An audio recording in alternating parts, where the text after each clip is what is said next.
Ladies and gentlemen, welcome back to the Indie Zone. My name is Kathy. If you were online yesterday afternoon or evening, depending on what time it was, it might have been morning, wherever you happen to be, and received a notification or became aware of a hearing in the Idaho versus Kohberger case, what you saw if you tuned in or watched it on replay was basically, in my opinion, the court's granting the media coalition's request to be heard on the matter of the closure of the suppression motion hearing only on the IGG related materials, and the issue that the briefings, that's the motion to suppress this evidence, the response and opposition by the state of Idaho to deny that motion, and the reply brief that Mr. Kohberger filed be unredacted. That's essentially what happened at that hearing yesterday. I checked the docket after receiving notification, and I only had a few minutes because the notification came only a few minutes before the hearing, and I didn't see a notice of hearing of any kind. I didn't see anything on the case summary page to be filed that indicated Judge Hippler had called a hearing, what it was on, what time, the sorts of things that Judge Hippler does and that courts do when hearings are noticed. So for a moment, there was a thought that crossed my mind, was this some sort of a test of the system in anticipation of the very busy 2 days of hearings that were scheduled for the 23rd and 24th on the multiple motions to suppress and on the motion to compel discovery. But there you saw, if you watched it live or on replay, suddenly Judge Hippler came into view, and the attorneys for both sides were present.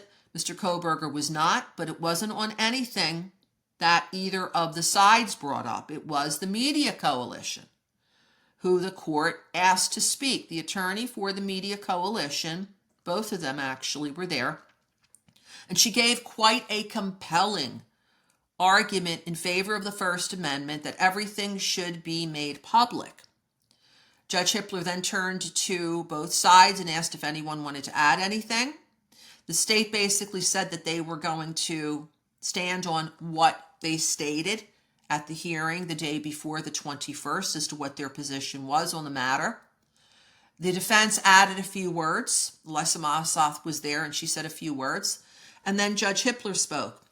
And he very clearly made, I think, some really good points. One point I don't know if people caught, because I haven't seen people in the discussions that I have been able to review thus far mention the fact that Judge Hippler said, the parties keep coming to me with stipulations to seal things, and I told them to stop doing that. This is a matter that I have been voicing my concerns about for a very long time on the Indie Zone podcast. I'm relatively new to YouTube, but the Indie Zone podcast has been going since spring of 2024, where we go over each filing on the court docket in 5 minutes or less.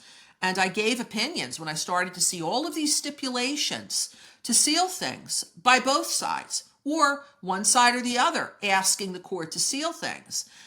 And then he made the very candid point of saying, look, the parties came to me and asked that the briefings, motion, response, reply to the motion to suppress IGG be kept under seal. So now the unanswered question that he seems to be asking is, why do you want me to unseal it? And he addressed what the defense had argued in their motion, that Mr. Kohberger is looking for a fair trial, and that the First Amendment says that the public has a right to know, and Judge Hippler had a few words to say about that. But his order of the 22nd of January, if you've not had an opportunity to review this, I do recommend that you do. This is the order denying the defense's motion to unseal the briefings as it relates to the IGG suppression motion and the hearing. If you go to page number 2, first paragraph, the court recognizes that the First and the Sixth Amendment guarantees the right to an open and public trial, citing to Waller versus Georgia. This is a U.S. Supreme Court case from 1984. Then he says, these rights benefit the accused to the extent, quote, the presence of interested spectators may keep his triers keenly alive to the sense of their responsibility and to the importance of their functions, citing again to Waller versus Georgia, this 1984 Supreme Court case. And then it also ensures that, quote, judge and prosecutor carry out their duties responsibly, and also encourages witnesses to come forward and discourage perjury. This right extends to pretrial suppression hearings as well. Okay, so now he's recognizing the important role of public hearings and public trials have to make sure our system of government works. And so the court is recognizing these constitutional privileges, both of them, the Sixth and the First Amendment, appear in the Bill of Rights. Then he goes, nevertheless, in other words, but, ladies and gentlemen, here's the clinker. The right to a public trial may yield to an overriding interest based on findings that closure is essential to prevent higher values and is narrowly tailored to serve that interest. And so he cites again to the Waller case.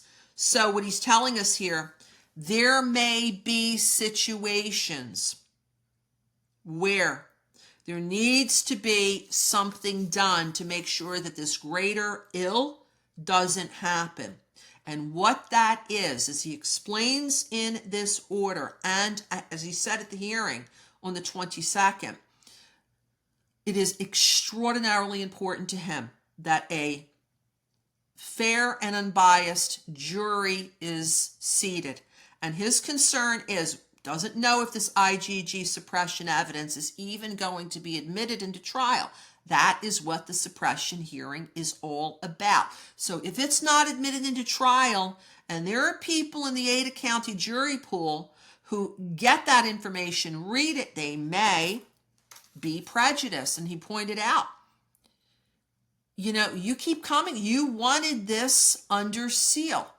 And now you're telling me to unseal all of the briefings. What he also didn't mention, and I wish he would have, is that the parties went to Judge Megan E. Marshall in the first days of this case in early January and demanded this non-dissemination order to stop and to prevent the sort of ills that would happen in terms of prejudicial information getting out into the potential and tainting the potential jury pool. And then we have the issue that change of venue happened because Mr. Kohberger felt he couldn't get a fair trial because of pretrial publicity in Latah County. And so what Judge Hippler said is, you know, there's a very brisk media in Latah County that's reporting. There's even a brisker one in Ada County. So it boils down to, he said, these are temporary sealing of information. And one gets the impression that possibly even before trial, but certainly at the end of trial, this information is going to be made public.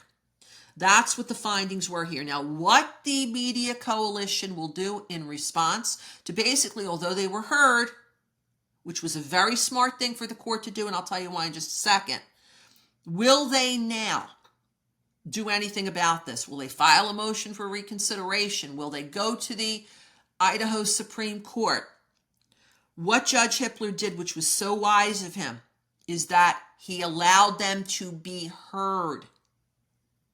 This is something that we touched on in our presentation yesterday of the Media Coalition's back, that it appeared, at least as at the time that I recorded that presentation early on the 22nd, that Judge Hippler hadn't even talked to the second issue that the Media Coalition brought forward, which was, we want to have an opportunity to be heard before the 23rd and the 24th. He allowed for that. So they can't now go to the Idaho Supreme Court and said, look, we were shut out of the hearing on the 21st, and also not given an opportunity to be heard prior to the 23rd and the 24th. In my opinion, that's going to weaken their success in the Idaho Supreme Court. I believe they would have had much more success at possibly getting some relief if the court didn't entertain them and allow them to be heard. So that's what we call a moot point. Now the issue is going to be, what will the media coalition do next? We're going to monitor the docket to see if and when they decide to challenge anything further. And also, I would not be surprised if we don't see an amended order from Judge Hippler confirming that he did allow them to be heard and what happened. I think he mentioned in the hearing that he would be memorializing his verbal proclamation from the bench to writing. So we're going to look for that order. And if and when any further developments occur relative to this matter, we will, of course, report back to you. Until then, thank you for joining us here at the Indie Zone.